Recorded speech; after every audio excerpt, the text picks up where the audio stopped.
let's ponder something for a minute.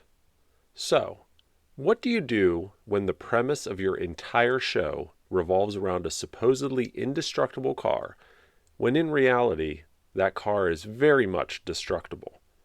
When in the real world, you only have 4 of these cars and the entire success of the said show is dependent on keeping those 4 cars running.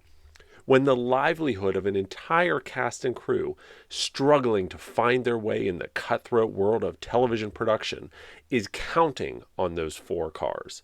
When General Motors assembly plant, only 6 months into a redesign of the donor cars used for this supposedly indestructible car, is counting on a turbo boost in sales from the 1-hour advertisement this new show will give this newly redesigned car.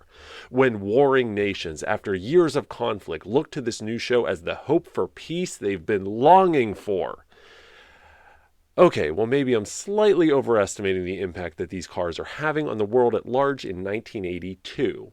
But zooming back from a world view to a more local view, aka Universal Studios, for a car that could crash through walls and not have a scratch on it, the Knight Rider team had to get creative.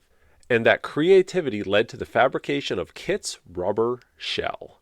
Today, we'll dig into this creative and innovative design, show you its first and last appearance on the show, reveal what happened to the shell, or rather shells, after the show, and for good measure, let's share some neat behind-the-scenes photos of it off the car.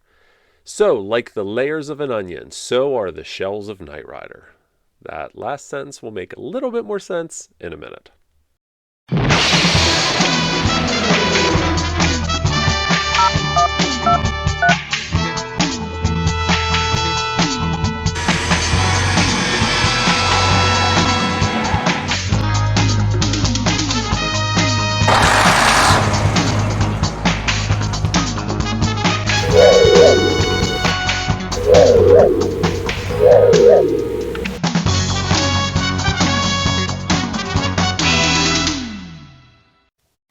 In a 1982 TV Guide interview, David Hasselhoff was quoted as saying, "We use 4 identical black Trans Ams, not 1. And when the stuntmen do those 50-foot jumps, a car sometimes breaks in half. Each of the cars has a protective outer shell on it. When a car gets banged up, they peel off the outer shell like the skin of an onion, and the shell underneath makes KITT look like new." Like the skin of an onion, eh? Well, it didn't quite work like this. In reality, the shell was essentially a rubber copy of the Trans Am body. The shell was not something added to the show's production later on. In fact, we see it in the very first episode, the pilot. Actually, it dates to even before the pilot's time. You see, in April of 1982, Glenn Larson filmed a short presentation video used to sell the series to Knight Rider. Now, we did a couple videos on our channel about this pilot presentation, so there's a link up in the corner of this video right now if you want to check it out. Anyways, footage from this pilot presentation made it into the final aired pilot. We first see this rubber shell on KITT when he breaks through a wall at the Knight estate. This original shell covered more of the Trans Am body than what we would see later on in the series. Even the front nose was covered with the rubber shell in this very early version. The giveaway that this car has a shell on it comes when you look around the windshield. You can see how the roof and A-pillars appear raised and the windshield appears sunken down. Only the windshield, side and rear glass, scanner light, and rims in this photo are part of the actual car. The rest is a rubber shell. When they began shooting the first season of the show, the rubber shell was slightly altered from its pilot presentation appearance. Since KITT got a redesigned front nose between the pilot presentation and the shooting of the rest of Season 1, the producers took that first shell and cut off the old front nose. They didn't bother grafting a new nose on the shell's mold, so all future shells, and there was more than one, excluded the front nose. That decision made way back in 1982 is why, today, when we watch the show, we can see this strange gap at the front of the hood. If they had remade the shell with the redesigned front nose and covered the entire car, can you imagine how much better that would have looked? The shell was heavy, requiring at least 4 crew members, 1 at each corner, to put it on KITT and take it off. Once on, the front fenders of the shell were secured together with a cable that ran underneath the car to keep these flexible bits from waving too much in the wind during the stunts. One shell was cast from the mold specifically for the Flivver car, the dune buggy Volkswagen power jump car. Now, we did an entire video on this car on our channel, so click on the link in the top corner of this video to check that video out. Throughout Season 1, the rubber shell was used quite a bit, usually applied to one of the stunt cars. By Season 2, a number of the stunts done in the show were replaced by miniatures, and perhaps that's the reason that the rubber shell was used much less frequently in the second and third season. However, by Season 4, the rubber shell seems to have made a comeback.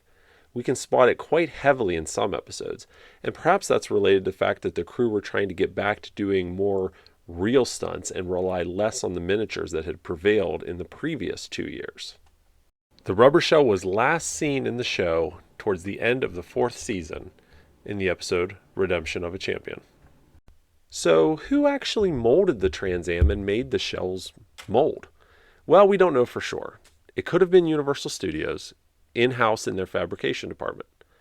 Perhaps it was John Ward, the fabricator who designed that original KITT front nose. He was an accomplished fabricator and could have easily done it. Given the fact that they had a shell to film for the pilot presentation April 23rd-ish, 1982, and John had 2 of the cars from the time they left the factory on April 1st, 1982, until right before they started filming. So we're talking 3 weeks here. It kind of made sense that John was the one to make this initial mold. However, in this undated photo, we can see a picture of the shell's mold, the only picture we've ever seen of it, mind you, sitting at George Barris's old shop in North Hollywood. Barris had a relationship with the studio, so having the studio drop off the shell mold and ask Barris to cast some parts would not be out of the realm of possibilities. So your next question is probably, well, what happened to these handful of rubber shells when the show ended? A while back, we talked to a man named Julius Inglima. Now, Julius was the guy responsible for crushing most of the original Knight Rider cars when the show ended. He didn't have a choice. If you haven't seen that video yet, it's a really, really great interview. There's, once again, a link in the corner of the screen now if you want to check that video out.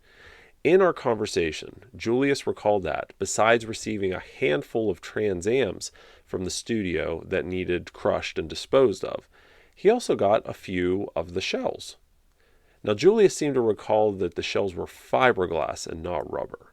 But we do know that rubber ones were made, so it's possible the studio actually made both versions.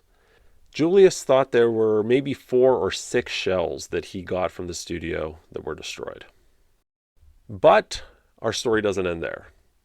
In 2006, Knight Rider fan Shelton Lee Worthy snapped this photo at Barris's shop of one of the shells. 2006. It wasn't that long ago.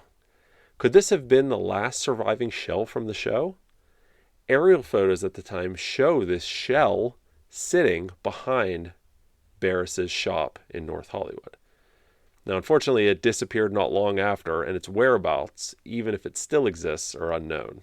And by the time we saw this photo, it was long gone, unfortunately. And to top it off, Barris's shop on North Hollywood is now closed. All right. So there you have it. There's the bits and pieces we know about the infamous rubber shell used on KITT. Do you know anything? Do you know what happened to that shell at Barris's shop? Were you working at the studio? Did you see the shells? Did you work on the shells? Did you cast? Whatever. Send us a message, KnightRiderHistorians@gmail.com. We love talking to you. So, I hope you enjoyed this content. Let us know in the comments also if there are other pieces of Knight Rider history that we need to do a deep dive on. Maybe KITT's door handles from the 3rd episode of the 4th season. I don't know. Let us know. Maybe we'll do a video on your suggestion. All right, guys. Hope you enjoyed this. Thanks for watching. We'll catch you next time.